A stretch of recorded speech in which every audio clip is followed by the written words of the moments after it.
I can't talk. Hang on. All right, ready. Okay. I'm Katherine Hansen, and I'm with the NASA Earth Science News Team.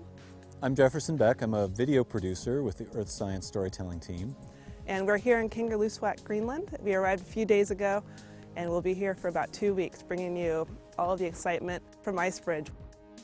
This is my first time here in Greenland. I'm very excited to be here. We arrived just a couple days ago, right after the sea ice flights concluded, but we've still got lots of land ice flights, flights over glaciers, flying at 1,500 feet over these ice features. So sometimes the rocks on either side of you, so I'm told, are way up above your head. So I'm excited to actually get up there on a plane, but as we'll hear, we don't have a plane at the moment.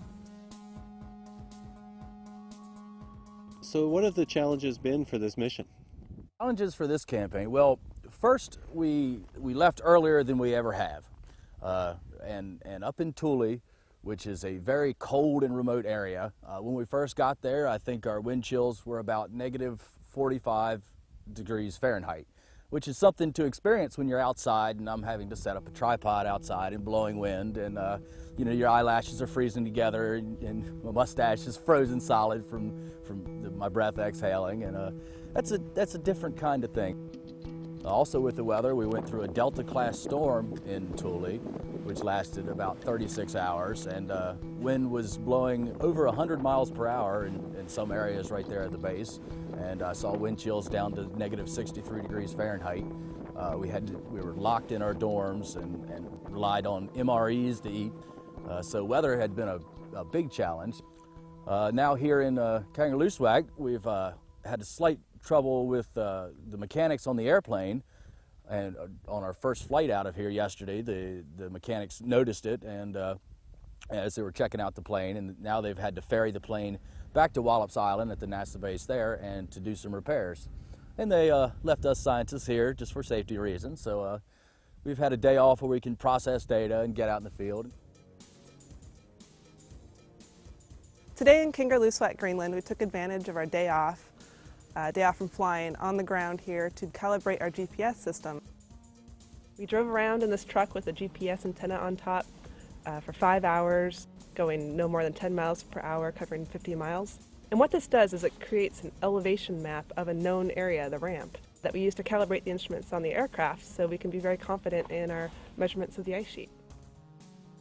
While Katherine was safe and warm inside that truck, I was outside trying to get one of the more boring time lapses that I hope to ever shoot.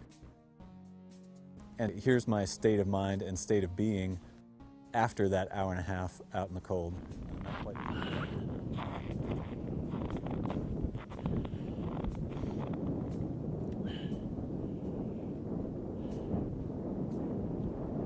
So I feel like there's some analogy here that could be drawn to science.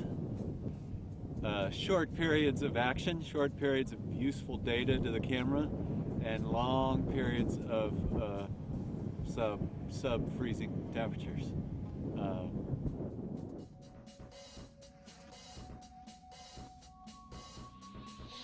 So we've been going around shooting all day, interviewing people, that sort of thing, but probably my favorite thing is something that's happened at night. 2 nights in a row now we've had these fantastic auroras out.